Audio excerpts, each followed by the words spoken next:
കഴിഞ്ഞ ദിവസങ്ങളിൽ കൊരിന്ത്യ ലേഖനത്തിന്റെ തുടക്കം മുതൽ 5-ാം അധ്യായം വരെ നാം പഠിച്ചു. ഇന്ന് 6-ാമത്തെ അധ്യായമാണ് നാം പഠിക്കാനായിട്ട് പോകുന്നത്.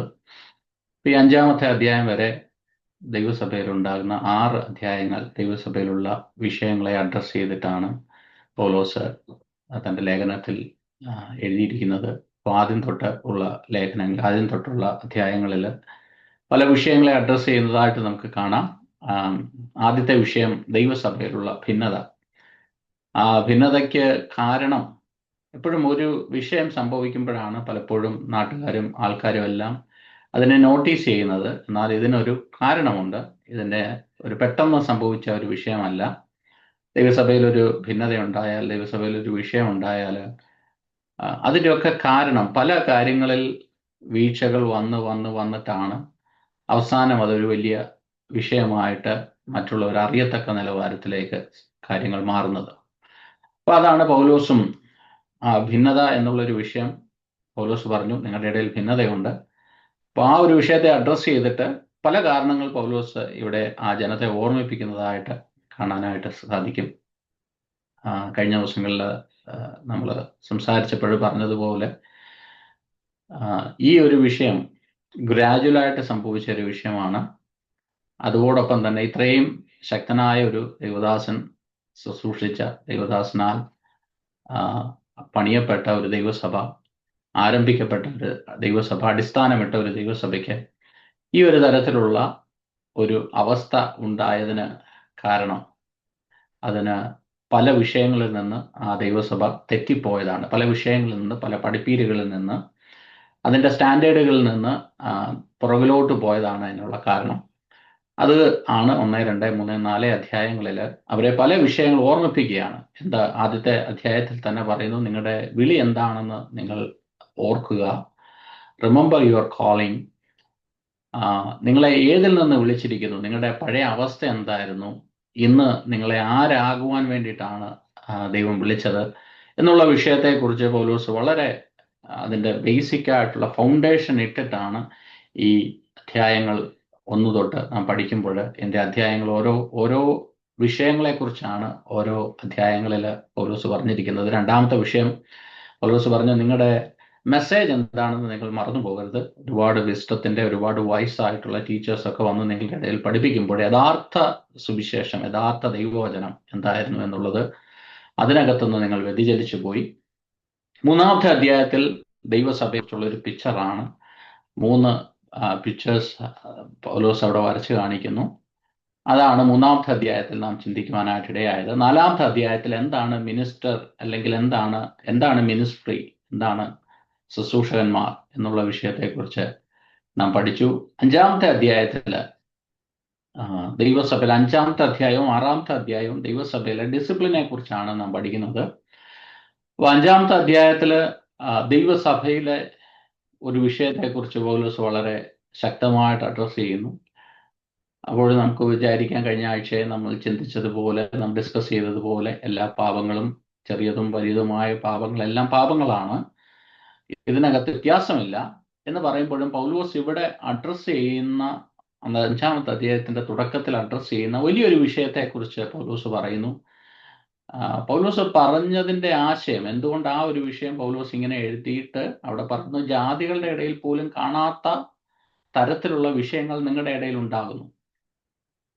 ആ ഒരു വിഷയം കഴിഞ്ഞ ദിവസം നാം ചിന്തിച്ചതാണ്. ഞാൻ അതിനകത്തോട്ട് അധികം സംസാരിക്കുവാനായിട്ട് ആഗ്രഹിക്കുന്നില്ല. എങ്കിലും ഒരു കാര്യം നാം മനസ്സിലാക്കണം, ഈ ദൈവസഭയുടെ സെൻസിറ്റിവിറ്റി നഷ്ടപ്പെട്ടു എന്നുള്ളതാണ് പൗലോസ് പറയുന്നത്. അപ്പോൾ ഇതോടനുബന്ധിച്ച് കഴിഞ്ഞ ദിവസങ്ങളിൽ എൻ്റെ അകത്ത് ഞാൻ ചിന്തിച്ച ഒരു കാര്യം, ഞാൻ സൗദി അറേബ്യ ആയിരുന്ന സമയത്ത് അവിടെ ചർച്ചിൽ ആരാധനയ്ക്ക് ശേഷം എപ്പോഴും ഫുഡുണ്ട്. അപ്പോൾ ഈ ഫുഡ് എടുക്കാനായിട്ട് ആൾക്കാർ പോകാറുണ്ട്. ഏതെങ്കിലും 1-2 ബ്രദേഴ്സ് പോകാറുണ്ട്. അങ്ങനെ ഒരു ദിവസം ആരാധനയ്ക്ക് വേണ്ടിയിട്ട് ഫുഡ് എടുക്കാനായിട്ട് ഇങ്ങനെ പോകുമ്പോൾ വലിയൊരു പാത്രത്തിനകത്ത് ബിരിയാണിയോ അല്ലെങ്കിൽ കപ്സ എന്തെങ്കിലുമൊക്കെ ഇങ്ങനെ എടുത്തു വരുമ്പോൾ അത് ഭയങ്കര ചൂടായിരിക്കും. ഇവർ 2 സഹോദരന്മാർ പിടിച്ച് വണ്ടിയുടെ ബാക്കിലൊക്കെ വെച്ചായിട്ടാണ് അത് കൊണ്ടുവരുന്നത്. അങ്ങനെ ഒരിക്കൽ ഒരു രണ്ട് സഹോദരന്മാർ പോയി. അതിലെ ഒരു പ്രായമുള്ള ഒരു അച്ഛനുണ്ടായിരുന്നു. അദ്ദേഹം ബാക്കിലിരുന്നു, വേറൊരു സഹോദരൻ വണ്ടി ഓടിച്ചു. അപ്പൊ ഇദ്ദേഹം ഇങ്ങനെ സാധനം ഇങ്ങനെ വലിയ പാത്രത്തില് വളരെ ചൂടായ ആ പാത്രം അതിങ്ങനെ കൊണ്ടുവന്ന് താൻ അത് പിടിച്ചുകൊണ്ട് ഇങ്ങനെ വരികയായിരുന്നു. ഇവിടെ വന്നു കഴിഞ്ഞപ്പോഴാണ് പാത്രം എടുക്കാൻ തിരിച്ചിറക്കാൻ നേരം സമയത്ത് വണ്ടി ഓടിച്ചുകൊണ്ടിരുന്ന സഹോദരൻ ഇവിടെ വന്ന സമയത്താണ് ഒരു കാര്യം ശ്രദ്ധിച്ചത്. എന്താണെന്ന് ചോദിച്ചാൽ, ഈ ചൂട് പാത്രം ഈ ബാക്കിലിരുന്ന അച്ഛൻ്റെ കാലില് അതിനകത്തോട് ചേർന്നിരുന്ന് ആ കാല് പൊള്ളി തൊലിയെല്ലാം മാറി ആ മാംസത്തിലേക്ക് ആ ചൂട് കയറി ആ മാംസം എക്സ്പോസ്ഡ് ആയി. എന്നിട്ടും ഈ മനുഷ്യൻ അറിഞ്ഞില്ല. കാര്യം എന്താണെന്ന് ചോദിച്ചാൽ, അദ്ദേഹത്തിന്റെ കാലില് ഷുഗറൊക്കെ കൂടി കാലിന്റെ സെൻസിറ്റിവിറ്റി നഷ്ടപ്പെട്ടു. ഈ കാലിനകത്തിരുന്ന് കാലിന്റെ മേളിലാണ് ഈ പാത്രം ഇരുന്നത്. പാത്രം ഇരുന്ന് പൊള്ളി അത് അത്രയും സീരിയസ് ആയ ഒരു ഇഞ്ചുറി ആയിട്ട് പോലും ഈ മനുഷ്യൻ അറിഞ്ഞില്ല. കാര്യം എന്താണെന്ന് ചോദിച്ചാൽ, ആ കാലില് തൊട്ടാലോ ആ കാലെവിടെങ്കിലും തട്ടിയാലോ ഒന്നും ഈ മനുഷ്യൻ അറിയത്തില്ല. കാര്യം ആ കാലിന് സെൻസിറ്റിവിറ്റി ഇല്ല. അപ്പൊ ഈ ദൈവസഭയോട് ചേർന്നും നമുക്ക് അങ്ങനെ ഒരു കാര്യം നമുക്ക് ചിന്തിക്കാം. ദൈവസഭയിലും പൗലോസ് അവിടെ അഡ്രസ്സ് ചെയ്യുന്ന ഒരു വലിയ വിഷയം, ഇത്രയും വലിയ ഒരു വിഷയം നടന്നിട്ട്, ഇത്രയും വലിയൊരു കാര്യം നിങ്ങളുടെ ഇടയിൽ നടന്നിട്ട് നിങ്ങൾക്ക് ഒരു പ്രശ്നമില്ല. നിങ്ങൾ ആസ് യൂഷ്വൽ ഇങ്ങനെ നടക്കുകയാണ്. കാര്യം എന്താണെന്ന് ചോദിച്ചാൽ, ഇത് ഗ്രാജുവലി സംഭവിച്ച ഒരു ഒരു ഡീഗ്രഡേഷനാണ്, ഗ്രാജുവലി സംഭവിച്ച ഒരു മാറ്റമാണ്. കഴിഞ്ഞ ദിവസം ഞാനിങ്ങനെ ബെഞ്ചമിനങ്ങളോട് സംസാരിച്ചപ്പോൾ ഞങ്ങൾ പറഞ്ഞു, ഈ ചൂടുവെള്ളത്തിൽ തവള ചാടിയാൽ തവള ഉടനെ തിരിച്ചു ചാടും. കാര്യം തവളയ്ക്ക് പെട്ടെന്ന് ചൂട്. എന്നാൽ ഈ വെള്ളം, തവള കിടക്കുന്ന വെള്ളം പതുക്കെ ചൂടാക്കിയാൽ തവള അറിയത്തില്ല, അതിനകത്ത് കിടന്ന് ചത്തുപോകും എന്ന് പറഞ്ഞതുപോലെ നമ്മുടെ ഇടയിൽ ഉണ്ടാകുന്ന വിഷയങ്ങൾ ഗ്രാജുവലി സംഭവിക്കുന്നത് കൊണ്ട് പലപ്പോഴും അതിൻ്റെ സീരിയസ്നെസ് നാം അറിയാതെ പോകുന്നു. അതാണ് 5-ാമത്തെ അധ്യായത്തിൽ നാം ചിന്തിക്കുവാനായിട്ട് ഇടയായത്. അതുകൊണ്ടാണ് 5-ാമത്തെ അധ്യായത്തിന്റെ തുടക്കത്തിൽ തന്നെ പൗലോസ് വലിയൊരു വിഷയം അവിടെ ഇട്ട് പറയാണ്, അപ്പന്റെ ഭാര്യയെ വെച്ചുകൊള്ളുന്ന അങ്ങനെയുള്ളവർ നിങ്ങളുടെ ഇടയിൽ ഉണ്ടായിരുന്നിട്ട് നിങ്ങൾക്ക് ഇതിനകത്ത് ഒരു വിഷമവും ഇല്ല, ഒരു പ്രയാസവും ഇല്ല. ഇന്നത്തെ ചുറ്റുപാടിൽ നമുക്ക് ചിന്തിക്കാം, എന്തൊക്കെ വിഷയങ്ങൾ ദൈവസഭയിൽ നടക്കുമ്പോൾ നമുക്ക് ഒരു പ്രശ്നവും ഇല്ല. കാര്യം നമ്മൾ കഴിഞ്ഞ 2 വർഷത്തിന് മുമ്പിട്ട് ഇത് കണ്ടു, കഴിഞ്ഞ വർഷം നമ്മൾ ഇത് കണ്ടു, ഇതിനേക്കാളും വലിയ കാര്യങ്ങൾ കണ്ടു. അപ്പോൾ നമുക്ക് ഒരു ഉളുപ്പുമില്ലാതെ നമ്മൾ ഇതിനോട് അനുബന്ധിച്ച് നമ്മൾ ഇതോട്ട് അഡ്ജസ്റ്റ് ആയിപ്പോയി. അതാണ് പൗലോസ് 5-ാമത്തെ അധ്യായത്തിൽ പറഞ്ഞ ദൈവസഭയ്ക്ക് ഒരു ഡിസിപ്ലിൻ വേണം. എന്തുകൊണ്ട് ഡിസിപ്ലിൻ വേണമെന്ന് ചോദിച്ചാൽ, ജാതികളുടെ ഇടയിൽ പോലും അല്ലെങ്കിൽ സമൂഹത്തിൽ പോലും നിങ്ങൾ ദുഷിക്കപ്പെടുവാനായിട്ട് കാരണമാകും നിങ്ങൾക്കൊരു ഡിസിപ്ലിൻ ഇല്ലെങ്കിൽ. നിങ്ങൾ ഇങ്ങനെയുള്ള വിഷയങ്ങൾ നിങ്ങളുടെ ദൈവസഭയിൽ നിങ്ങൾ ആരെയും ജഡ്ജ് ചെയ്യുന്നില്ല. കഴിഞ്ഞ ദിവസവും നാം അത് ചിന്തിച്ചു. പലപ്പോഴും നമ്മൾ വിചാരിക്കും നമുക്ക് എന്തോത്തിനാണ് ഇങ്ങനെയുള്ള വിഷയങ്ങൾ, ആരോടെങ്കിലും ജഡ്ജ് ചെയ്ത് ആരെങ്കിലും ഇന്ന വിഷയം കറക്റ്റ് ചെയ്യണമെന്ന് പറഞ്ഞാൽ അവർക്ക് നമ്മളോട് ശത്രുതയാകും. അല്ലെങ്കിൽ നാം സുവിശേഷങ്ങൾ വായിക്കുന്നത് പോലെ ആരെയും ജഡ്ജ് ചെയ്യല്ലെന്ന് തിരുവചനത്തിൽ പറഞ്ഞിരിക്കുന്നു. അതുകൊണ്ട് ഇത് നമ്മളെ ബാധിക്കുന്ന ഒരു വിഷയമല്ല എന്ന് നാം പലപ്പോഴും ചിന്തിക്കാറുണ്ട്. എന്നാൽ വചനം വളരെ വ്യക്തമായി പഠിപ്പിക്കുന്നു, ദൈവസഭയെ ജഡ്ജ് ചെയ്യുവാനുള്ള ഒരു ഉത്തരവാദിത്വം നമുക്കുണ്ട്. ദൈവസഭയിൽ തെറ്റായ കാര്യങ്ങൾ നടക്കുമ്പോൾ അത് ചൂണ്ടിക്കാണിച്ച് അതിനെ കറക്റ്റ് ചെയ്ത്, അതിൻ്റെ ഇൻറ്റൻഷൻ എന്ന് പറഞ്ഞാൽ ആരെയും താഴ്ത്തി കെട്ടുവാനോ ആരെയും അറ്റാക്ക് ചെയ്യാനോ വേണ്ടിയിട്ടൊന്നും അല്ല. ദൈവസഭയുടെ ആ ഒരു വാല്യൂ, ദൈവസഭയുടെ ഡിസിപ്ലിൻ അത് കീപ്പ് ചെയ്യണം. ആദ്യത്തെ കാര്യം അതാണ് നാം ചിന്തിച്ചത്. നിങ്ങൾക്ക് ദുഃഖമില്ല, നിങ്ങൾ ഇതിനെക്കുറിച്ച് ദുഃഖിക്കുന്നില്ല. രണ്ടാമത്, നിങ്ങൾ ഇതിനെ ജഡ്ജ് ചെയ്യുന്നില്ല. മൂന്നാമത്, നിങ്ങൾ ഇതിനെ നീക്കിക്കളയുന്നില്ല. എന്ന 3 കാര്യങ്ങളാണ് 5-ാമത്തെ അധ്യായം വരെ നാം പഠിച്ചു നിർത്തിയത്. ഇതിന്റെ കണ്ടിന്യൂഷനായിട്ടാണ് 6-ാമത്തെ അധ്യായവും നാം ചിന്തിക്കുവാനായിട്ട് പോകുന്നത്.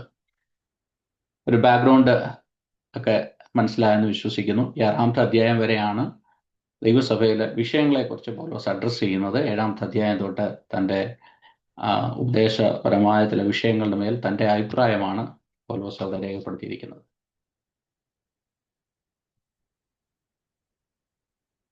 6-ാമത്തെ അധ്യായത്തിൽ നാം കാണുന്ന 3ആയി തിരിച്ചാൽ, ഒന്ന്, ആദ്യത്തെ ഒരു വിഷയം അവിടെ അഡ്രസ്സ് ചെയ്തു. രണ്ടാമത്തെ ഒരു വിഷയമാണ് പൗലോസ് ഇവിടെ അഡ്രസ്സ് ചെയ്യുന്നത്. ആദ്യത്തെ ഒരു വിഷയം മൊറാലിറ്റിയെ സംബന്ധിച്ചായിരുന്നു. രണ്ടാമത്തെ ഒരു വിഷയം ഇവിടെ പറയുന്നത് നിങ്ങളുടെ ഇടയിൽ വഴക്കുണ്ട്. 1 മുതൽ 8 വരെയുള്ള കാര്യങ്ങൾ. നിങ്ങളുടെ ഇടയിൽ വ്യവഹാരം അത് നിങ്ങളുടെ ഇടയിൽ തീരുന്നില്ല. നിങ്ങളുടെ ഇടയിൽ തീരാതെ ഇത് പബ്ലിക്കിൽ പോകുന്നു. പബ്ലിക്കിൽ പോയി ജാതികളുടെ ഇടയിൽ ജാതികൾ നിങ്ങളെ ന്യായം വിധിക്കുവാനുള്ള കാരണമായി തീരുന്നു എന്നുള്ള വിഷയത്തെക്കുറിച്ചാണ് 1 മുതൽ 8 വരെയുള്ള കാര്യങ്ങൾ നാം കാണുന്നത്. 9 മുതൽ 11 വരെയുള്ളത് നമ്മുടെ ഐഡന്റിറ്റിയുടെ ട്രാൻസ്ഫോർമേഷൻ. അത് പൗലോസ് വീണ്ടും ഓർമ്മിപ്പിക്കുകയാണ്. പല കാര്യങ്ങളും പൗലോസ് ഇവിടെ ഓർമ്മിപ്പിക്കുകയാണ്. നിങ്ങൾ പഠിച്ചത്, നിങ്ങൾ എവിടെ നിന്നാണ് വന്നത്, നിങ്ങൾ എന്താണ് ആകുവാനായിട്ട് ആഗ്രഹിക്കുന്നത്, ദൈവം നിങ്ങളെ എങ്ങനെയാണ് കാണുന്നത് തുടങ്ങിയ കാര്യങ്ങളെക്കുറിച്ച് 9 മുതൽ 11 വരെയുള്ള വാക്യങ്ങൾ നാം ചിന്തിക്കുന്നു. 12 മുതൽ 20 വരെയുള്ള കാര്യങ്ങൾ സെക്ഷൽ മൊറാലിറ്റിയെക്കുറിച്ചും സെക്ഷൽ പ്യൂരിറ്റിയെക്കുറിച്ചും നമ്മുടെ ശരീരത്തിൽ എന്തുകൊണ്ട് അത് ഇത്രത്തോളം ഇമ്പോർട്ടൻ്റ് ആയിട്ടുള്ള ഒരു കാര്യമാണെന്നുള്ളതിനെ കുറിച്ചുമാണ് നമ്മൾ കാണുന്നത്. ഇനിയും ഇതിൻ്റെ 1 മുതൽ 8 വരെയുള്ള വാക്യങ്ങൾ നമുക്ക് ഓരോ വാക്യങ്ങളായിട്ട് വായിക്കാം. നിങ്ങളിൽ ഒരുത്തന് മറ്റൊരുത്തനോട് ഒരു കാര്യമുണ്ടെങ്കിൽ വിശുദ്ധന്മാരുടെ മുമ്പാകെ അല്ല അഭക്തന്മാരുടെ മുമ്പിൽ വ്യവഹാരത്തിന് പോകുവാൻ തുനിയുന്നുവോ? അപ്പോൾ ആദ്യത്തെ വിഷയം ഗോയിങ് ടു സെക്കുലർ കോർട്ട്. അതിന് 1-ാമത്തെ വാക്യത്തിൽ തന്നെ പൗലോസ് പറയുകയാണ്, ഇതും വലിയ ഒരു വിഷയമായിട്ടാണ് പൗലോസ് അവിടെ എഴുതി കാണിക്കുന്നത്. കാര്യം നിങ്ങളുടെ ഇടയിൽ ഒരു വ്യവഹാരമുണ്ടെങ്കിൽ, നിങ്ങളുടെ ഇടയിൽ ഒരു ഡിസ്പ്യൂട്ട് ഉണ്ടെങ്കിൽ അത് തീർക്കുവാനുള്ള ജ്ഞാനം എന്തുകൊണ്ട് ദൈവസഭയിലില്ല? എന്തുകൊണ്ടത് ദൈവസഭയിൽ തീരുന്നില്ല? എന്തുകൊണ്ടത് പബ്ലിക്കിലേക്ക് പോകുന്നു? അതൊരു പബ്ലിക് ഡിസ്ഗ്രേസ് ആയിട്ട് എന്തുകൊണ്ട് മാറുന്നു? അതാണ് 1-ാമത്തെ വാക്യത്തിൽ നാം കാണുന്നത്. Christians sewing Christians, dispute before unbelievers. അതെന്തുകൊണ്ട് പറ്റുന്നു? അതെന്തുകൊണ്ട്, അതിൻ്റെ ആഫ്റ്റർ എഫക്റ്റ് എന്താണെന്ന് ചോദിച്ചാൽ അത് ക്രിസ്ത്യൻസിൻ്റെ വിറ്റ്നസ്സിന് അത് കളങ്കം ഉണ്ടാക്കുന്നു. മറ്റൊന്നുമല്ല, ദൈവത്തിന് നമ്മളെക്കുറിച്ചുള്ള വലിയൊരു ഉദ്ദേശം എന്ന് പറഞ്ഞാൽ നമ്മൾ സാക്ഷികളാകുക എന്നുള്ളതാണ്. നാം സാക്ഷികളാകുമ്പോൾ നമ്മുടെ ഇടയിൽ ഇങ്ങനെയുള്ള വിഷയങ്ങൾ പബ്ലിക്കിൻ്റെ ഇടയിൽ ചെല്ലുമ്പോൾ നമ്മൾ എങ്ങനെയാണ് സാക്ഷികളാകുവാനായിട്ട് കഴിയുന്നത്? എന്തുകൊണ്ട് ഈ ഒരു വിഷയങ്ങൾ നമ്മൾ സീരിയസ് ആയി കാണണമെന്ന് ചോദിച്ചാൽ, ദൈവസഭയിലുള്ള വിഷയങ്ങൾ സീരിയസ് ആയി, ദൈവസഭയിലെ ആൾക്കാർ വരുമ്പോൾ പലതരത്തിലുള്ള പല ക്യാരക്ടറുള്ള പല പേഴ്സണാലിറ്റീസ് വരുമ്പോൾ വിഷയങ്ങൾ ഉണ്ടാകാം. എല്ലാവരെയും നമുക്ക് ഇഷ്ടപ്പെടണമെന്നില്ല, എല്ലാ ക്യാരക്ടേഴ്സും നമുക്ക് പ്ലീസിങ് ആയിട്ട് വരണമെന്നില്ല. ഇതെല്ലാം സത്യമായ കാര്യങ്ങളാണ്. പക്ഷേ ഇവിടെ പറയുകയാണ്, അതിനെ കെയർലെസ് ആയിട്ട് നാം വിട്ട് പബ്ലിക്കിൻ്റെ ഇടയിൽ അതൊരു നാണക്കേടായാൽ ദൈവമക്കളെ നമ്മളെ വിളിച്ചതിൻ്റെ പ്രധാനപ്പെട്ട പർപ്പസ് നമുക്ക് ചെയ്യാൻ കഴിയാതെ പോകുന്ന ഒരു അവസ്ഥ ഉണ്ടാകും. Including social media. എൻ്റെ അഭിപ്രായത്തിൽ നാം സോഷ്യൽ മീഡിയയിൽ ചർച്ചയിലുള്ള വിഷയങ്ങളെല്ലാം ലോകക്കാരെല്ലാം വിളിച്ചറിയിച്ച് പത്രത്തിൽ വന്ന് ഇത് വന്ന് ന്യൂസ് പേപ്പറിൽ വന്ന് ഇപ്പം ന്യൂസ് ചാനലിൽ വരെ വന്നു.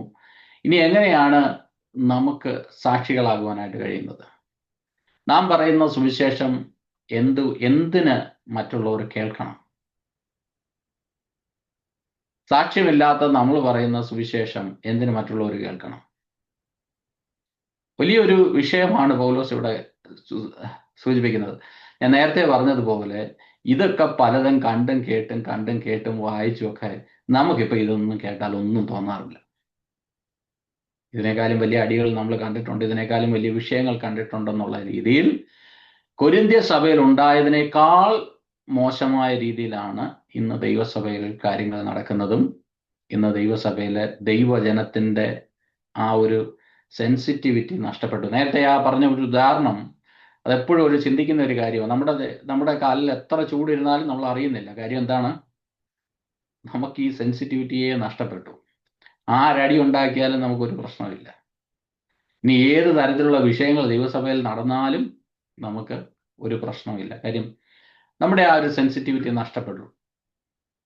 ഇനിയും മത്തായിയുടെ സുവിശേഷത്തിൽ യേശുക്രിസ്തു തന്നെ ഇനി എന്തെങ്കിലും ഒരു വിഷയം നിങ്ങളുടെ ഇടയിൽ ഉണ്ടായാൽ അതിനെ എങ്ങനെ പരിഹരിക്കണം എന്നുള്ളത് മത്തായിയുടെ സുവിശേഷം 18-ാം അധ്യായത്തിൻ്റെ 15 മുതൽ 15, 16, 17 വാക്യങ്ങളിൽ യേശുക്രിസ്തു തന്നെ അതിന് വളരെ ക്ലിയർ ആയിട്ടുള്ള ഒരു ഗൈഡൻസ് കൊടുത്തിട്ടുണ്ട്. അത് വായിക്കാം. നിന്റെ സഹോദരൻ നിന്നോട് പിഴച്ചാൽ നീ ചെന്ന് നീയും അവനും മാത്രമുള്ളപ്പോൾ കുറ്റം അവന് ബോധം വരുത്തുക. അവൻ നിന്റെ വാക്ക് കേട്ടാൽ നീ സഹോദരനെ നേടി. കേൾക്കാഞ്ഞാലോ 2-3 സാക്ഷികളുടെ വായാൽ സകല കാര്യവും ഉറപ്പാകേണ്ടതിന് 1-2 പേരെ കൂട്ടിക്കൊണ്ട് ചെല്ലുക. അവരെ കൂട്ടാക്കാഞ്ഞാൽ സഭയോട് അറിയിക്ക. സഭയെയും കൂട്ടാക്കാഞ്ഞാൽ അവൻ നിനക്ക് പുറജാതിക്കാരനും ചുങ്കക്കാരനും എന്ന പോലെ ഇരിക്കട്ടെ. നിങ്ങൾ ഭൂമിയിൽ കെട്ടുന്നതിൽ ആ വായിച്ചു. നിങ്ങൾ ഭൂമിയിൽ കെട്ടുന്നതെല്ലാം സ്വർഗത്തിലും കെട്ടപ്പെട്ടിരിക്കും. നിങ്ങൾ ഭൂമിയിൽ അഴിക്കുന്നതെല്ലാം സ്വർഗത്തിലും അഴിഞ്ഞിരിക്കും എന്ന് ഞാൻ സത്യമായിട്ട് നിങ്ങളോട് പറയുന്നു. ആ അപ്പൊ യേശു പറയാണ്, നിങ്ങൾക്ക് ഈ ലോകത്തിലുള്ളതിനേക്കാൾ അധികാരം ഞാൻ തന്നിരിക്കുക. നിങ്ങൾ ഭൂമിയിൽ അഴിക്കുന്നത് സ്വർഗത്തിലും അഴിയപ്പെട്ടിരിക്കുന്നു, നിങ്ങൾ ഭൂമിയിൽ കെട്ടുന്നത് സ്വർഗത്തിലും കെട്ടപ്പെട്ടിരിക്കുന്നു എന്ന് പറഞ്ഞാൽ ദൈവസഭയ്ക്കുള്ള അധികാരം അവിടെ എസ്റ്റാബ്ലിഷ് ചെയ്യുകയാണ്. നിങ്ങൾക്ക് വെളിയിൽ പോയി ഒരു വിഷയം തീർപ്പാക്കേണ്ട ഒരു കാര്യമില്ല. നിങ്ങളുടെ അഭിപ്രായത്തോട് പറയാണ്, നിങ്ങൾ എടുക്കുന്ന തീരുമാനത്തോട് സ്വർഗം ചേർന്ന് നിൽക്കുമെന്നല്ലേ ആ വാക്യത്തിന്റെ അർത്ഥം. ഇവിടെ പറയുന്നു 3 സ്റ്റേജായിട്ട് അവിടെ പറയുന്നു എങ്ങനെ ഡിസ്പ്യൂട്ടുകൾ തീർക്കണം. 1, പരസ്പരമുള്ളത് പറഞ്ഞു തീർക്കാനായിട്ട് ശ്രമിക്കണം. 2, 1-2 സഹോദരന്മാരെ വിളിച്ചിട്ട് ആ കാര്യത്തിൽ ഒന്ന് പറഞ്ഞു തീർപ്പാക്കുക. 3-ാമത്തെ കാര്യം അവിടെ പറഞ്ഞു, ഇല്ല, ദൈവസഭയെയും കൊണ്ട് പോവുക, ദൈവസഭയെ അതിനകത്ത് ഇൻവോൾവ് ചെയ്യുക.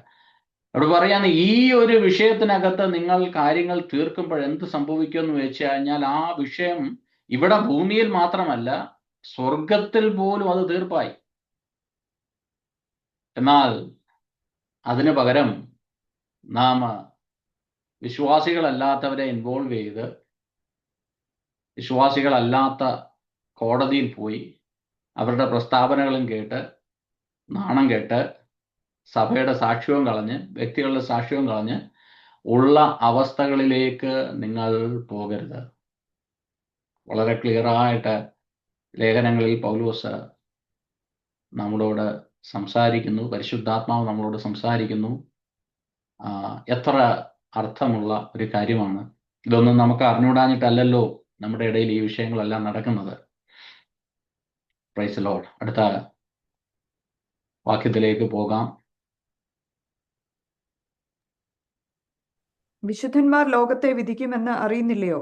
ലോകത്തെ നിങ്ങൾ വിധിക്കുമെങ്കിൽ ഏറ്റവും ചെറിയ സംഗതികളെ വിധിപ്പാൻ നിങ്ങൾ അയോഗ്യരോ? നാം ദൂതന്മാരെ വിധിക്കുമെന്ന് നിങ്ങൾ അറിയുന്നില്ലയോ? ഐഹിക കാര്യങ്ങളെ എത്രയധികം. എന്നാൽ നിങ്ങൾക്ക് ഐഹിക കാര്യങ്ങളെക്കുറിച്ച് വ്യവഹാരമുണ്ടെങ്കിൽ വിധിപ്പാൻ സഭ ഗണ്യമാക്കാത്തവരെ ഇരുത്തുന്നുവോ?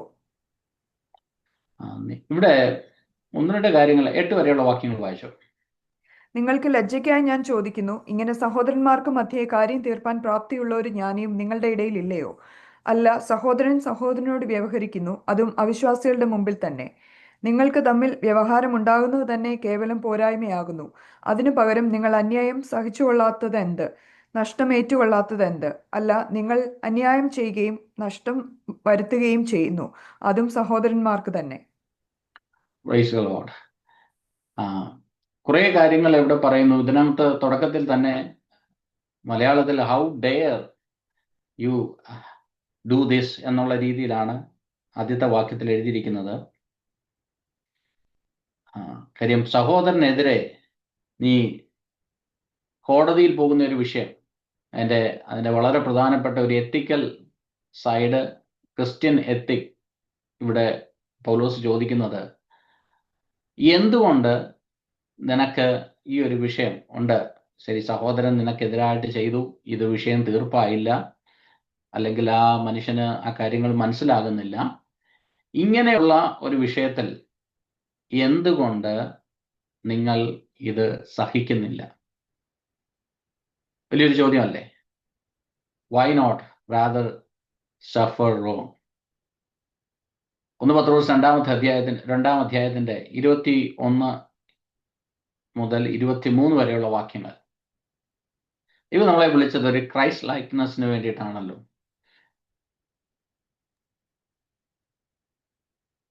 അതിനായിട്ടല്ലോ നിങ്ങളെ വിളിച്ചിരിക്കുന്നത്. ക്രിസ്തു നിങ്ങൾക്ക് വേണ്ടി കഷ്ടം അനുഭവിച്ച് നിങ്ങൾ അവന്റെ കാൽച്ചുവട് പിന്തുടരുവാൻ ഒരു മാതൃക വെച്ചേച്ചു പോയിരിക്കുന്നു. അവൻ പാപം ചെയ്തിട്ടില്ല, അവന്റെ വായിൽ വഞ്ചനയൊന്നും ഉണ്ടായിരുന്നില്ല. തന്നെ ശകാരിച്ചിട്ട് പകരം ശകാരിക്കാതെയും കഷ്ടം അനുഭവിച്ചിട്ട് ഭീഷണം പറയാതെയും ന്യായമായി വിധിക്കുന്നുവെങ്കിൽ കാര്യം ഫലമേൽപ്പിക്കുക അത്രേ ചെയ്തത്. Praise God. അവിടെ വളരെ ക്ലിയറായിട്ട് ലേഖനങ്ങളിൽ പത്രോസ്, പൗലോസ്, അപ്പോസ്തലന്മാരൊക്കെ വളരെ ക്ലിയർ ആയിട്ട് എഴുതിയിരിക്കുന്നു, എന്തിന് നാം ഇതിന് പ്രതികാരം ചെയ്യുവാനായിട്ട് പോകുന്നു? Why not rather suffer wrong? ഈ റോങ്ങിനെ നമ്മൾ അംഗീകരിക്കുക എന്നുള്ളതല്ല എൻ്റെ അർത്ഥം. Why not rather suffer wrong? ഇതിനെ എന്തുകൊണ്ട് നിങ്ങളുടെ ഇടയിൽ സഹിക്കുന്നില്ല? ഇപ്പൊ ക്രിസ്തുവിന്റെ കേസിലും അത് തന്നെയാണ് എഴുതിയിരിക്കുന്നത്. ക്രിസ്തു തനിക്കെതിരെ പറയുന്ന ആരോപണങ്ങളൊക്കെ കേട്ടിട്ട് അതൊന്നും സത്യമായതുകൊണ്ടല്ല താൻ അവരുടെ മുമ്പിൽ മിണ്ടാതെ ഇരുന്നു. ഹല്ലേലൂയ. അതുപോലെയാണ് ദൈവജനത്തെക്കുറിച്ച്, ദൈവസഭയെക്കുറിച്ച് ദൈവം ആഗ്രഹിക്കുന്ന ഒരു കാര്യം. നിങ്ങൾ വ്യവഹാരത്തിന് പോകുന്നവരായിട്ടല്ല, പകരം നിങ്ങൾ സഹിക്കുന്നവരായിട്ടായിരിക്കും. കാര്യം നമ്മുടെ അകത്തും ഇപ്പോഴും നാം നഷ്ടപ്പെടുന്നതിനെ വില്ലിങ്നെസ് ടു അബ്സോർബ് പലപ്പോഴും നമുക്ക് അകത്തില്ലാത്തത് വലിയൊരു ചലഞ്ചാണ്, വലിയൊരു വിഷയമാണ്. പണ്ട് ഡി എൽ മൂഡിയുടെ ഭവനം മുഴുവനും കത്തിപ്പോയ സമയത്ത് ഡി എൽ മൂഡിയോട് ആൾക്കാർ ചോദിച്ചു, ഈ ഫയറിൽ നിങ്ങളുടെ എല്ലാം നഷ്ടപ്പെട്ടു എന്ന്. അപ്പോൾ ഡി എൽ മൂഡി പറഞ്ഞു, ഇല്ല, ഒന്നും നഷ്ടപ്പെട്ടിട്ടില്ല, കുറച്ചെന്തെങ്കിലുമൊക്കെ പോയിട്ടുള്ളൂ. കാര്യം അദ്ദേഹത്തിൻ്റെ ഹൃദയത്തിനകത്ത് വളരെ ആഴത്തിലുള്ളൊരു ചിന്തയുണ്ടായിരുന്നു. നഷ്ടപ്പെടേണ്ട അല്ലെങ്കിൽ നഷ്ടപ്പെട്ടുകൂടാത്തതൊന്നും തൻ്റെ ജീവിതത്തിൽ നഷ്ടപ്പെട്ടിട്ടില്ല. തൻ്റെ ഹൃദയത്തിൽ അന്നും അത് വളരെ ശക്തമായിട്ടുണ്ട്. ഇത് നമ്മുടെ ജീവിതത്തിൽ ഒരിക്കലും നഷ്ടപ്പെട്ടുകൂടാത്ത ഒരു കാര്യം കർത്താവിനോടുള്ള സ്നേഹവും കർത്താവിനോടുള്ള കമ്മിറ്റ്മെൻറ്റും ദൈവവുമായിട്ടുള്ള ബന്ധവുമാണ് നമ്മുടെ ജീവിതത്തിൽ ഒരിക്കലും നഷ്ടപ്പെട്ടുകൂടാത്തത്. ബാക്കിയൊക്കെ നഷ്ടപ്പെട്ടാലും ഒരു ദൈവഭക്തനെ കുറിച്ച് ജീവിതത്തിൽ പറയുവാനായിട്ട് കഴിയും, എൻ്റെ ജീവിതത്തിൽ ഒന്നും നഷ്ടപ്പെട്ടിട്ടില്ല. എന്നാൽ ഈ സഭയെക്കുറിച്ച് പൗലോസ് ഇവിടെ പറയുന്നത്, ഈ നഷ്ടപ്പെട്ടുകൂടാത്തത് നിങ്ങൾ നഷ്ടപ്പെടുത്തി. എന്തിനു വേണ്ടിയിട്ടാ? ഈ കൂട്ടുകാരനെ സംബന്ധിച്ച് അവൻ ചിലപ്പോൾ 2 കാള എടുത്ത് കാണും, അല്ലെങ്കിൽ നിന്റെ അതിര് മാന്തി കാണും, അല്ലെങ്കിൽ നിന്റെ ജീവിതത്തിൽ നിങ്ങളുടെ കുറച്ച് കാശ് അവൻ കടം മേടിച്ചിട്ട് തന്നു കാണത്തില്ല. ഇതൊക്കെ നഷ്ടമാണ്, നഷ്ടമല്ലെന്ന് പറയുന്നില്ല. പക്ഷെ ഇതൊക്കെ നഷ്ടപ്പെട്ടാലും ഒന്നുമില്ല, വലിയ കാര്യമൊന്നുമില്ല, കുറച്ചൊക്കെ നഷ്ടപ്പെടുവെന്നേ ഉള്ളൂ. പക്ഷെ നഷ്ടപ്പെട്ടുകൂടാത്തൊരു കാര്യം ഉണ്ടായിരുന്നു, നിന്റെ ക്രിസ്ത്യൻ ഐഡന്റിറ്റി. അത് നീ നഷ്ടപ്പെടുത്തി. Praise God. ഇപ്പൊ ക്രൈസ്റ്റ് ലൈക്ക്നെസ് നിന്റെ ജീവിതത്തിൽ നഷ്ടമായി. നിന്റെ പേഴ്സണൽ റൈറ്റ് എന്നുള്ളത് പറയാണ്, gospel is above your personal right. ശരിയാണ്, നിനക്ക് നിന്റെ പേഴ്സണൽ റൈറ്റ് ഉണ്ട്. ഓരോ കാര്യങ്ങൾ, പ്രത്യേകിച്ചും ഈ രാജ്യങ്ങളിലൊക്കെ എല്ലാവർക്കും അവരുടേതായ റൈറ്റ് ഉണ്ട്. പലപ്പോഴും ആ റൈറ്റ്സ് ഒക്കെ പലരും അതൊക്കെ ക്രോസ് ചെയ്യുമ്പോൾ അതൊക്കെ ബുദ്ധിമുട്ടാണ്, വിഷമമാണ്, പ്രയാസമാണ്. പക്ഷേ ദൈവത്തിൻ്റെ വചനവും കർത്താവിൻ്റെ സഭയും ഇതിനൊക്കെ അപ്പുറമാണെന്നുള്ളൊരു ചിന്ത നമ്മളെ ഭരിക്കുവാനായിട്ടിടയാകട്ടെ. നമ്മുടെ ജീവിതത്തിൽ എന്ത് നഷ്ടങ്ങളെക്കാൾ വലുതാണ് ദൈവസഭയും ദൈവസഭയുടെ ഐഡന്റിറ്റി. എൻ്റെ ജീവിതത്തിൽ ദൈവസഭ കാരണം എന്തെങ്കിലുമൊക്കെ ഉണ്ടായാൽ അത് പബ്ലിക്കിൻ്റെ ഇടയിൽ പോയി പറയുവാൻ വേണ്ടിയിട്ടല്ല ദൈവം നമ്മളെക്കുറിച്ച് കാണുന്നത്.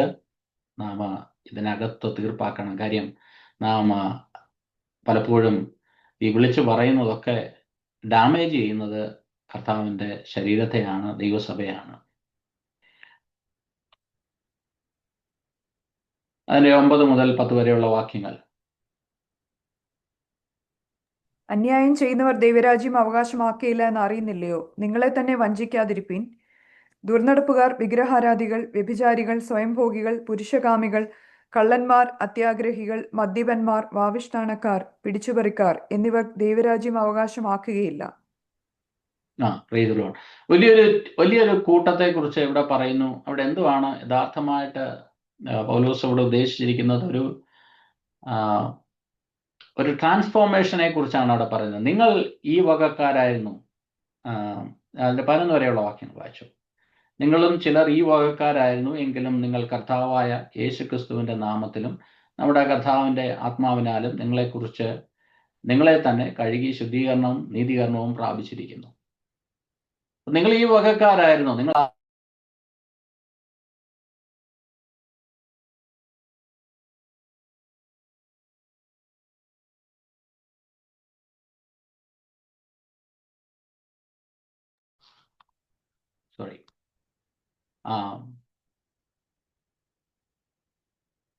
എവിടം തൊട്ടാണ് മ്യൂട്ടായെന്നുള്ളത് എനിക്കറിയത്തില്ല.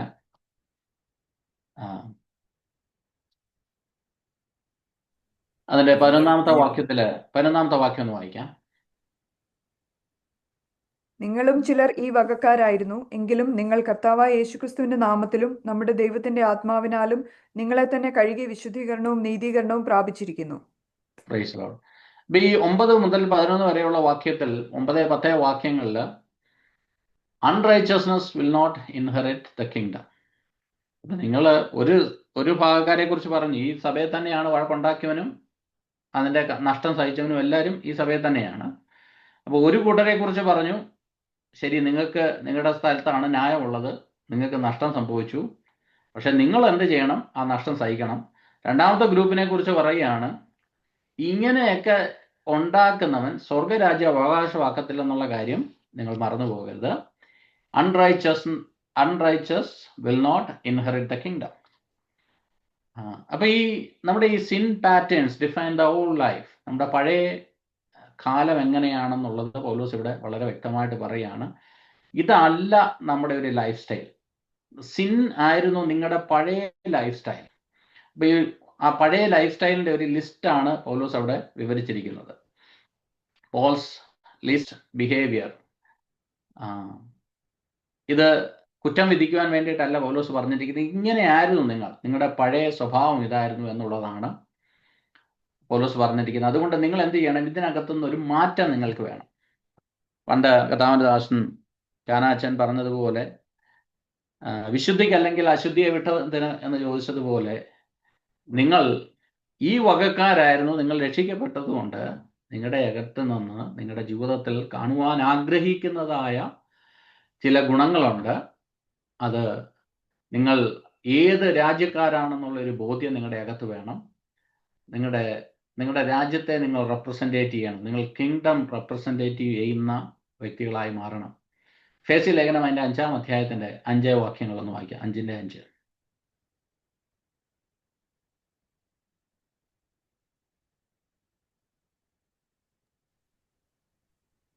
ദുർനടപ്പുകാരൻ, അശുദ്ധൻ, വിഗ്രഹാരാധിയായ ദ്രവ്യാഗ്രഹി, ഇവർക്കാർക്കും ക്രിസ്തുവിന്റെയും ദൈവത്തിന്റെയും രാജ്യത്തിൽ അവകാശമില്ല എന്ന് നിങ്ങൾ അറിയുന്നുവല്ലോ. Praise the Lord. ഒരു രാജ്യത്തിന്റെ സിറ്റിസൺസ് എങ്ങനെയുള്ളവരായിരിക്കണം എന്നുള്ളതാണ് പൗലോസ് പറയുന്നത്. ഒന്നുകൂടെ പറഞ്ഞാട്ടെ. അതിനകത്ത് വളരെ വ്യക്തമായിട്ടൊരു ഒരു പദം കൊണ്ട് എഴുതിയിരിക്കുന്നത് ദ്രവ്യാഗ്രഹികൾ. എന്നോട് വായിച്ചാട്ടാ വാക്യം. ദുർനടപ്പുകാരൻ, അശുദ്ധൻ, വിഗ്രഹാരാധിയായ ദ്രവ്യാഗ്രഹി, ഇവർക്കാർക്കും ക്രിസ്തുവിന്റെയും ദൈവത്തിന്റെയും രാജ്യത്തിൽ അവകാശമില്ല എന്ന് നിങ്ങൾ അറിയുന്നുവല്ലോ. Praise the Lord. അപ്പം ദൈവരാജ്യത്തിൽ അവകാശമില്ലാത്ത, അല്ലെങ്കിൽ നിങ്ങളുടെ പഴയ മനുഷ്യൻ, ഈ വകക്കാർ ദൈവരാജ്യം അവകാശമാക്കത്തില്ല. അപ്പോൾ അവകാശമാക്കുന്നവരാര് എന്നുള്ളത് പൗലോസ് അവിടെ പറഞ്ഞിരിക്കുന്നു. നിങ്ങൾ ഈ വകക്കാരായിരുന്നു, എന്നാൽ കർത്താവായ യേശുക്രിസ്തുവിന്റെ നാമത്തിൽ നിങ്ങൾ അവന്റെ രക്തത്താൽ കഴുകപ്പെട്ടു, നിങ്ങൾ വിശുദ്ധീകരണം പ്രാപിച്ചു. എന്താണ് 11ാമത്തെ വാക്യത്തിൽ നാം പിന്നെയും കാണുന്നത്? നിങ്ങളുടെ ജീവിതത്തിലെ വിശുദ്ധീകരണം. നിങ്ങൾ കർത്താവിന്റെ രക്തത്താൽ കഴുകപ്പെട്ടവരാണ്. എന്താണ് ഒരു ട്രാൻസ്ഫോർമേഷൻ എന്നുള്ളതാണ് പൗലോസ് ഇവിടെ പറഞ്ഞിരിക്കുന്നത്. ആദ്യത്തെ കാര്യം, നിങ്ങൾ യേശുവിന്റെ രക്തത്താൽ കഴുകപ്പെട്ടവരാണ്. നിങ്ങൾ you are washed. Titus chapter 3 verse 5 ഒന്ന് വായിക്കാം.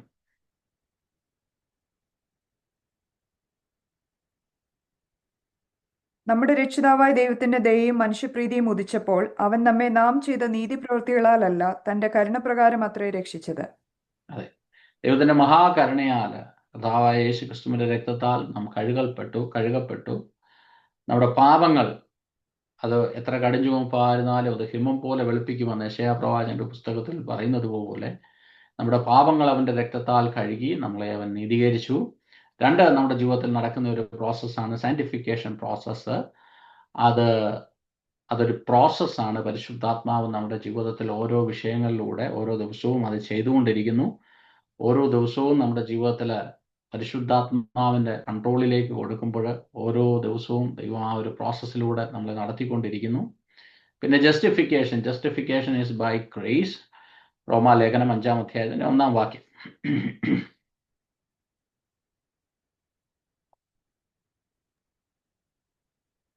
വിശ്വാസത്താൽ നീതീകരിക്കപ്പെട്ടിട്ട് നമ്മുടെ കർത്താവ് യേശുക്രിസ്തു മൂലം നമുക്ക് ദൈവത്തോട് സമാധാനമുണ്ട്.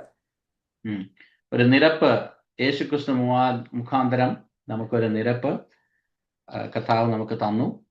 അവൻ നമ്മളെ ജസ്റ്റിഫൈഡ് ചെയ്തു, നമ്മളെ റൈച്ചസ് ആയിട്ട് ദൈവം ഡിക്ലെയർ ചെയ്തു. അങ്ങനെ 3 കാര്യങ്ങൾ നമ്മുടെ ജീവിതത്തിൽ നടക്കുവാനായിട്ടിടയായി. എന്ന് വാഷ്, സാൻറ്റിഫൈഡ് ആൻഡ് ജസ്റ്റിഫൈഡ്.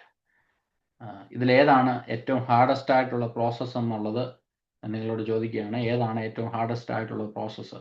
പലപ്പോഴും നമ്മുടെ ലൈഫിൽ ഈ സാൻറ്റിഫിക്കേഷന് വേണ്ടിയിട്ട് നാം ദൈവസന്നിധിയിലേക്ക് വില്ലിംഗ് ആയിട്ട് ദൈവകരങ്ങളിലേക്ക് കൊടുത്തു കഴിഞ്ഞാൽ ദൈവം നമ്മളെ ശുദ്ധീകരിക്കുവാനായിട്ട് ഇടയാകും. 12ാമത്തെ വാക്യം. സകലത്തിനും എനിക്ക് കർത്തവ്യമുണ്ടെങ്കിലും സകലവും പ്രയോജനമുള്ളതല്ല. സകലത്തിനും എനിക്ക് കർത്തവ്യമുണ്ടെങ്കിലും ഞാൻ യാതൊന്നിനും അധീനനാകുകയില്ല. All things are lawful. പക്ഷേ എനിക്ക് എല്ലാത്തിലും കർത്തവ്യമുണ്ടെങ്കിലും ഞാൻ ഇതൊന്നും പ്രയോജനമുള്ളതല്ല. എല്ലാ കാര്യങ്ങളും പ്രയോജനമുള്ളതല്ല. അതോടൊപ്പം തന്നെ പൗലോസ് പറയുകയാണ്, ചിലപ്പോൾ ഈ ഫ്രീഡം ക്യാൻ ബിക്കം ബോണ്ടേജ്. ഇന്ന് ഒരുപാട് ഫ്രീഡം ഉള്ള രാജ്യങ്ങളിലാണ് ഒരുപാട് പാപങ്ങളുള്ളത്. കാര്യം പലപ്പോഴും നമ്മുടെ യൗവനക്കാർക്കൊക്കെ ഇന്ന് ലഭിക്കുന്ന ഫ്രീഡം അവരെ പാപത്തിൻ്റെ ബോണ്ടേജിലേക്ക് കൊണ്ടുപോയി ചെന്നെത്തിക്കുവാനായിട്ടിടയാകും. പലരും ഞങ്ങൾ സ്വതന്ത്രമാണ്, അല്ലെങ്കിൽ ഞങ്ങളുടെ സ്വാതന്ത്ര്യം കാണിക്കുവാനായിട്ട് ചെയ്യുന്ന കാര്യങ്ങളാണ് പലപ്പോഴും അവരെ ഒരിക്കലും സ്വാതന്ത്ര്യത്തിലേക്ക് വരാതെ വണ്ണം അവരെ അടിമത്തത്തിലേക്ക് കൊണ്ടുപോകുന്നു എന്നുള്ളത് ഒരു സത്യമായ കാര്യമാണ്. റോമാലേഖനം 6-ാം അധ്യായത്തിന്റെ 16-ാം വാക്യത്തിൽ വായിക്കാം. റോമാലേഖനം 6-ാം അധ്യായത്തിന്റെ 16-ാം വാക്യവും, നിങ്ങൾ ദാസന്മാരായി അനുസരിപ്പാൻ നിങ്ങളെ തന്നെ സമർപ്പിക്കുകയും നിങ്ങൾ അനുസരിച്ചു പോരുകയും ചെയ്യുന്നവന് ദാസന്മാർ ആകുന്നുവെന്ന് അറിയുന്നില്ലയോ? ഒന്നുകിൽ മരണത്തിനായി പാപത്തിന്റെ ദാസന്മാർ, അല്ലെങ്കിൽ നീതിക്കായി അനുസരണത്തിന്റെ ദാസന്മാർ തന്നെ. Praise the Lord. അതുപോലെ തന്നെ ഗലാത്യ ലേഖനം 5-ാം അധ്യായത്തിന്റെ 13-ാം വാക്യം കൂടെ വായിക്കാം.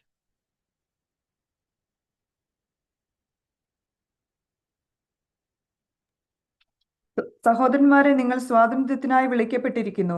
ഈ സ്വാതന്ത്ര്യം ജഡത്തിന് അവസരമാക്കുക മാത്രം ചെയ്യാതെ സ്നേഹത്താൽ അന്യോന്യം സേവിപ്പീൻ. ഇവിടെ പറയുന്നത് നിങ്ങളെ സ്വാതന്ത്ര്യത്തിനായിട്ട് വിളിച്ചിട്ടുണ്ട്. പക്ഷെ ഈ സ്വാതന്ത്ര്യം നിങ്ങളെ പാപത്തിലേക്ക് നയിക്കാതെ, പാപത്തിന്റെ ആഗ്രഹത്തിലേക്ക് നയിക്കാതെ നിങ്ങൾ എന്ത് ചെയ്യണം? ഇത് സ്നേഹത്തിലേക്ക് അതിന് കാരണമായി തീരണം. നിങ്ങളുടെ സ്വാതന്ത്ര്യം നിങ്ങൾ മറ്റുള്ളവരോട് ഷെയർ ചെയ്ത്, കാര്യം ഈ സ്വാതന്ത്ര്യം പലർക്കും അനുഭവിക്കുവാനായിട്ട് കഴിയുന്നില്ല. പാപത്തിന്റെ അകത്ത് കിടക്കുന്ന, പാപത്തിന്റെ ചങ്ങലയിലായിരിക്കുന്ന, ആ ബന്ധനത്തിലായിരിക്കുന്ന പലർക്കും ഈ സ്വാതന്ത്ര്യത്തിന്റെ സന്തോഷം എന്താണെന്ന് അറിയത്തില്ല. നിങ്ങൾക്ക് ദൈവം സ്വാതന്ത്ര്യം തന്നത് മറ്റുള്ളവരെയും കൂടെ സ്വാതന്ത്ര്യത്തിലേക്ക് നയിക്കുവാൻ വേണ്ടിയിട്ട്, അല്ലാതെ നിങ്ങൾക്ക് എന്തും ചെയ്യാനുള്ള ഒരു അവകാശമായിട്ടല്ല, പാപത്തിലേക്ക് നയിക്കപ്പെടുവാനായിട്ടുള്ളതല്ല.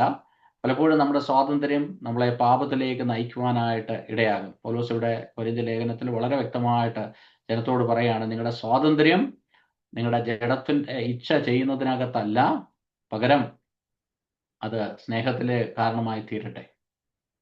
ഇനിയും 13-14 വാക്യങ്ങളിൽ പൗലോസ് അഡ്രസ് ചെയ്തിരിക്കുന്ന ഒരു പ്രധാനപ്പെട്ട ഒരു കാര്യമാണ് തിയോളജി ഓഫ് ദ ബോഡി. വായിക്കാം. ഭോജ്യങ്ങൾ വയറ്റിനും വയറ് ഭോജ്യങ്ങൾക്കുമുള്ളത്, എന്നാൽ ദൈവം ഇതിനെയും അതിനെയും ഇല്ലായ്മയാക്കും. ശരീരമോ ദുർനടപ്പിനല്ല, കർത്താവിനത്രേ, കർത്താവ് ശരീരത്തിനും. എന്നാൽ ദൈവം കർത്താവിനെ ഉയർപ്പിച്ചതുപോലെ നമ്മെയും തന്റെ ശക്തിയാൽ ഉയർപ്പിക്കും.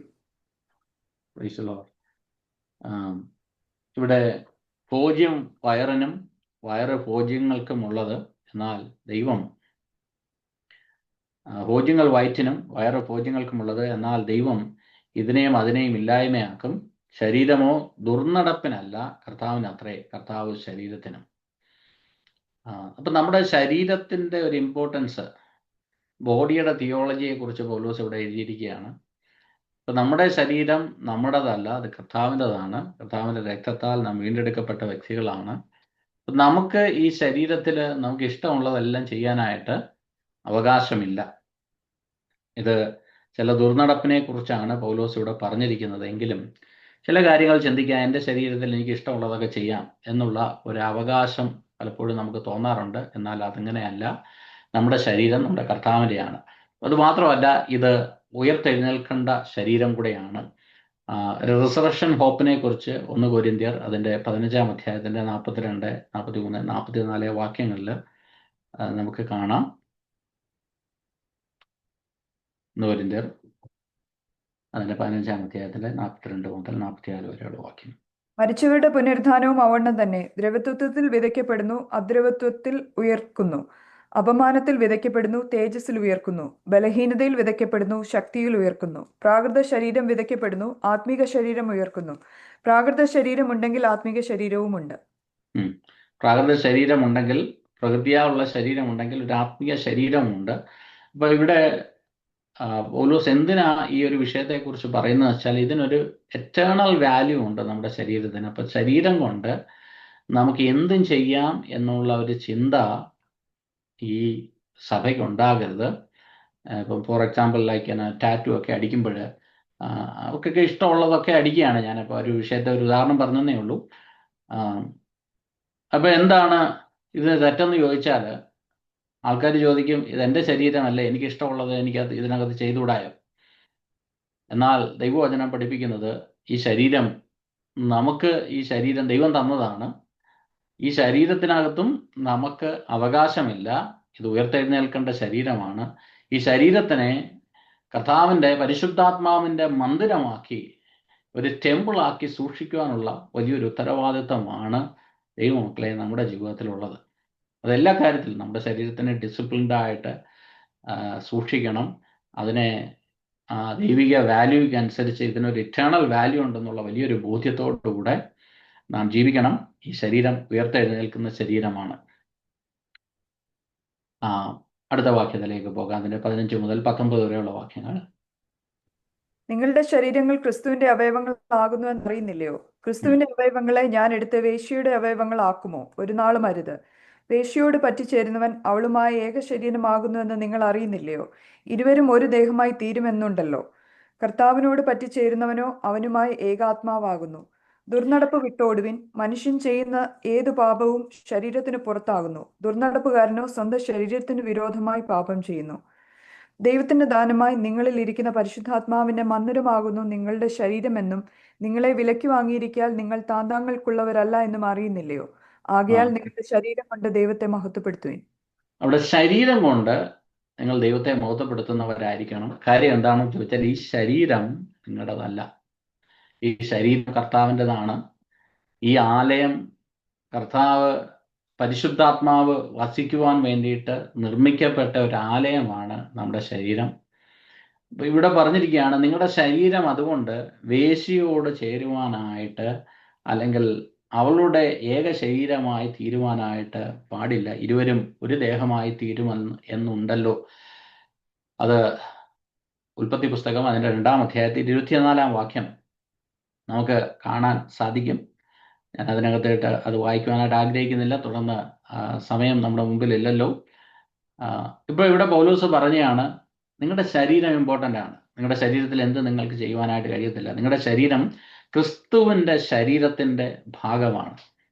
ഞാൻ നേരത്തെ പറഞ്ഞൊരു ഉദാഹരണം അടിക്കുകയാണ്. നമ്മുടെ ശരീരത്തിലൊക്കെ ടാറ്റു ഒക്കെ അടിച്ചു വെച്ചേക്കുകയാണ്. അപ്പം ഈ പൗലോസിൻ്റെ ഈ ഒരു പ്രസ്താവനയോട് ചേർത്തൊന്ന് ചിന്തിക്കുകയാണ്. അപ്പം നമ്മുടെ ശരീരത്തിൽ ടാറ്റു അടിച്ചു കഴിഞ്ഞാൽ എന്തോ സംഭവിക്കും? നമ്മൾ ക്രിസ്തുവിൻ്റെ ശരീരമാകുമ്പോൾ ക്രിസ്തുവിൻ്റെ ശരീരത്തിൽ ടാറ്റു ആവും. നിങ്ങളൊന്ന് ആലോചിച്ച് നോക്കിയാൽ, ക്രിസ്തുവിനെ നിങ്ങളൊന്ന് കാണുന്ന, അല്ലെങ്കിൽ ഒരു മീറ്റിങ്ങിന് ക്രിസ്തു വരികയാണ്, ക്രിസ്തുവിൻ്റെ ശരീരത്തിൽ മുഴുവൻ ടാറ്റു ഒക്കെ അടിച്ചു വെച്ചേക്കുവാണെങ്കിൽ എന്തോ നിങ്ങൾ ചിന്തിക്കും? നിങ്ങൾ ഉടനെ പറയും, ഞങ്ങൾക്ക് പരിചയമുള്ള വേദപുസ്തകം പറയുന്ന ഒരു ക്രിസ്തു ഇതല്ല. Praise the Lord. ഈ ക്രിസ്തുവിനെ അല്ല വേദപുസ്തകം ഞങ്ങളുടെ മുമ്പിൽ വരച്ച് കാണിക്കുന്നത്. അപ്പോൾ നമ്മൾ ഒന്ന് ആലോചിച്ച് നോക്കണം, നമ്മൾ അത്രയ്ക്ക് ഇമ്പോർട്ടൻ്റ് ആയിട്ടുള്ള ക്രിസ്തുവിൻ്റെ ശരീരത്തിൻ്റെ ഭാഗമാണെങ്കിൽ ഈ ശരീരം എത്രത്തോളം കെയർഫുള്ളായിട്ട് നമ്മൾ സൂക്ഷിക്കണം. ഹല്ലേലൂയ. ഈ ശരീരം കൊണ്ട് എന്തും, ഇവിടെ പറഞ്ഞിരിക്കുന്നത് വേറൊരു ഉദാഹരണമാണ്. ഇവിടെ പറഞ്ഞിരിക്കുന്നത് വേശ്യയോട് ചേരുന്നതും അവളുടെ അടുക്കൽ പോകുന്നതിനെ കുറിച്ചുമാണ് പൗലോസ് ഇവിടെ പറഞ്ഞിരിക്കുന്നത്. അത് വളരെ ഇമ്പോർട്ടൻ്റ് ആയിട്ടുള്ള ഒരു കാര്യമാണെന്നുള്ളതാണ് ഞാൻ പറയുന്നത്. നിങ്ങളുടെ ശരീരം കൊണ്ട് ചെയ്യുന്നതൊക്കെ ക്രിസ്തുവിനെ മലിനപ്പെടുത്തുന്നതാണോ അതോ അവൻ്റെ നാമത്തെ മഹത്വപ്പെടുത്തുന്നതാണോ? ഹല്ലേലൂയ. അതാണ് റോമാലേഖനത്തിൽ നാം വായിക്കുന്നത്. നാം ബുദ്ധിയുള്ള ആരാധനയായിട്ട് നമ്മുടെ ശരീരങ്ങളെ ദൈവസന്നിധിയിൽ സമർപ്പിക്കണം. ഒരു ചെറിയ ഒരു ഉദാഹരണം പറഞ്ഞാൽ, എങ്ങനെയാണ് ഇത് പ്രാക്ടിക്കൽ ലൈഫിൽ കൊണ്ടുവരുന്നതെന്ന് ചോദിച്ചാൽ, നമ്മുടെ എല്ലാ ദിവസവും നമ്മുടെ ശരീരങ്ങളെ നാം എന്ത് ചെയ്യണം? ദൈവസന്നിധിയിലേക്ക് നമ്മുടെ മോർണിംഗ് പ്രെയറിൽ ഈ ശരീരങ്ങളെ ദൈവസന്നിധിയിലേക്ക് സമർപ്പിക്കുക എന്നുള്ളത്.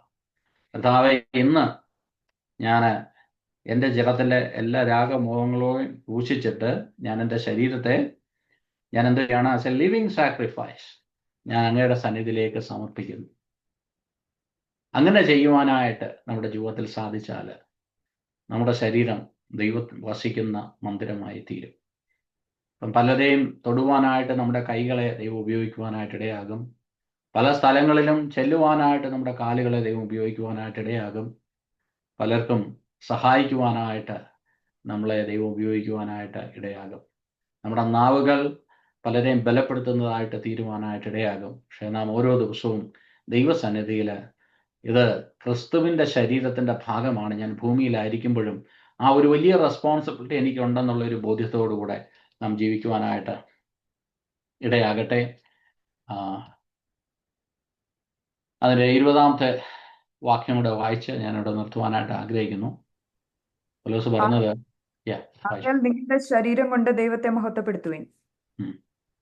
നിങ്ങളുടെ ശരീരം കൊണ്ട് ദൈവത്തെ മഹത്വപ്പെടുത്തുക. എൻ്റെ ഈ പറഞ്ഞ വിഷയങ്ങളെല്ലാം കൂടെ നമ്മൾ കൂട്ടി വായിച്ചാൽ നമ്മുടെ ശരീരത്തിൻ്റെ ഇമ്പോർട്ടൻസ് ഇവിടെ പറയുന്നത്. നിങ്ങൾ പാട്ട് പാടുന്നത്, അല്ലെങ്കിൽ എനിക്ക് എങ്ങനെ വേണമെങ്കിലും ആകാം, എൻ്റെ ശരീരത്തിൽ എന്ത് വേണമെങ്കിലും ആകാം, ഞാൻ പ്രൈസ് ആൻഡ് വർഷിപ്പ് ചെയ്യുന്നുണ്ടല്ലോ, അല്ലെങ്കിൽ ഞാൻ മീറ്റിങ്ങിന് പോകുന്നുണ്ടല്ലോ, ചർച്ചിൽ പോകുന്നുണ്ടല്ലോ, എനിക്ക് എൻ്റെ ഗേൾ ഫ്രണ്ടിൻ്റെ കൂടെ താമസിക്കാം, അല്ലെങ്കിൽ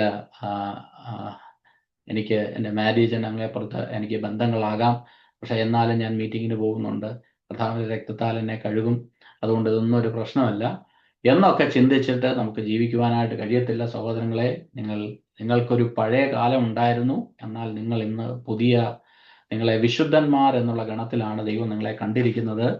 ദൈവസഭയെക്കുറിച്ച് ദൈവം ആഗ്രഹിക്കുന്ന ഒരു വിശുദ്ധിയുണ്ട്. ദൈവസഭയെക്കുറിച്ച് ദൈവം ആഗ്രഹിക്കുന്ന ഒരു സ്റ്റാൻഡേർഡുണ്ട്. ആ സ്റ്റാൻഡേർഡിന് വേണ്ടിയിട്ടാണ് ദൈവം നിങ്ങളെ വിളിച്ചിരിക്കുന്നത്. നിങ്ങളുടെ ഹൃദയം മാത്രമല്ല, നിങ്ങളുടെ ശരീരം, നിങ്ങളുടെ എല്ലാ രീതിയിലും നിങ്ങൾ കർത്താവിനെ റെപ്രസെൻറ്റേറ്റ് ചെയ്യുന്നവരാണ്. ദൈവസഭയ്ക്ക് നിങ്ങൾ ഒരിക്കലും ഒരു അപമാനമായി തീരരുത്. നിങ്ങളുടെ നാവുകൾ, നിങ്ങളുടെ സംസാരങ്ങൾ, നിങ്ങളുടെ ശരീരങ്ങളൊക്കെ ദൈവത്തെ മഹത്വപ്പെടുത്തുന്നതായിട്ട് തീരണം. അതാണ് പൗലോസ് റോമാലേഖനത്തിലും വളരെ വ്യക്തമായി എഴുതിയിരിക്കുന്നത്. നിങ്ങളുടെ ശരീരങ്ങളെ ലിവിങ് സാക്രിഫൈസ് ആയിട്ട് ദൈവത്തിൻ്റെ സന്നിധിയിൽ സമർപ്പിക്കുകയും. ഈ വചനങ്ങളാൽ ദൈവം നിങ്ങളെ അനുഗ്രഹിക്കുമാറാകട്ടെ.